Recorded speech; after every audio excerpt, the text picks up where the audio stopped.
एक बार एक बहुत बड़ा बिजनेसमैन एक छोटे गांव में जाता है। उसका प्लान होता है कि उस गांव में एक फैक्ट्री लगानी है। वो एक ऐसी जगह तक पहुंच जाता है जहां पर उसके सामने नदी होती है और उसके सामने गांव होता है।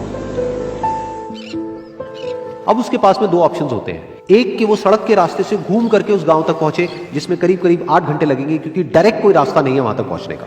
दूसरा कि सिर्फ 20 मिनट में एक नाव में बैठ करके उस नदी को पार करके उस गांव तक पहुंच जाए।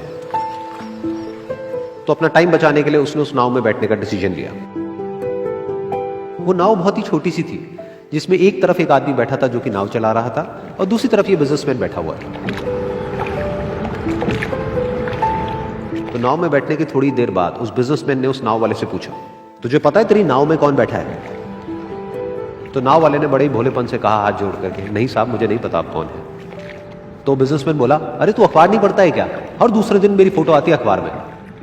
तो नाव वाला बोला, अरे साहब मुझे कहाँ पढ़ना लिखना आता है, मैं बहुत छोटा सा था जब मेरे पिताजी गुजर गए थे, तो अपने परिवार का ध्यान रखने के लिए मैं बचपन से ही काम में लग गया और तभी मेरा स्कूल छूट गया।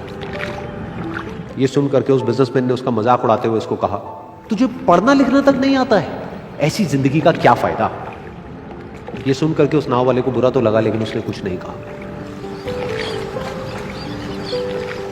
थोड़ी देर बाद वो बिजनेसमैन उस नाव वाले से बोला, अभी कुछ ही दिन बाद ये जो सामने तू जमीन देख रहा है, यहां पर मेरी एक बहुत बड़ी फैक्ट्री होगी जहां पर हमारे ब्रांड की मिनरल वाटर की बॉटल्स बनेगी। उस नाव वाले को बात समझ नहीं आई। उसने कहा, क्या बनेगा साहब?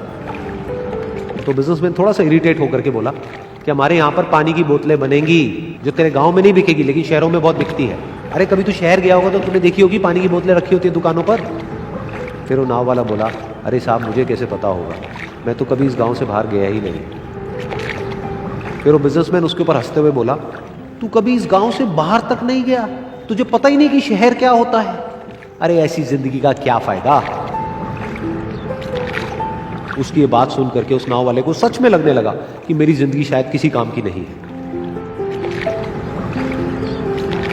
अपनी सोच की वजह से उसका नाव से ध्यान हटा और तभी नाव की टक्कर हो गई एक बड़े से पत्थर से, जिसकी वजह से नाव में पानी भरने लगा और नाव डूबने लगी। उस जगह पर पानी बहुत ही गहरा था और किनारा दूर था। नाव वाले को समझ आ गया कि अब इस नाव को बचाने का कोई तरीका नहीं है और वो अपनी जान बचाने के लिए नदी में छलांग मारने ही वाला था। तभी उसने उस बिजनेसमैन से पूछा, साहब आपको तैरना तो आता है ना? तो बिजनेसमैन घबरा करके बोला, ऐसा क्यों पूछ रहे हो, मुझे तैरना नहीं आता है। उसकी ये बात सुन करके नाव वाले को हंसी आ गई और वो बोला, अरे साहब आपको तैरना तक नहीं आता, ऐसी जिंदगी का क्या फायदा? ये सुन करके उस बिजनेसमैन को अपनी गलती का एहसास हुआ और वो हाथ जोड़ करके उस नाव वाले से बोला, तुम जो कहोगे मैं तुम्हें दूंगा, बस मेरी जान बचा लो। तो उस नाव वाले ने बोला, अरे साहब आप घबराओ नहीं, मुझे सिर्फ तैरना नहीं आता है, मुझे डूबते हुए लोगों को बचाना भी आता है। आप मुझे कस के पकड़ लो, मैं आपको कुछ नहीं होने दूंगा। और फिर उस नाव वाले ने ना सिर्फ अपनी बल्कि उस बिजनेसमैन की भी जान बचाई। तो इस कहानी से हम एक बहुत बड़ी सीख ले सकते हैं कि हमें जिंदगी में कभी भी किसी का भी मजाक नहीं उड़ाना चाहिए या उसको अपने से कम नहीं समझना चाहिए, क्योंकि हमें नहीं पता कि हमें कब, कहां, कैसे, किसकी जरूरत पड़ जाए।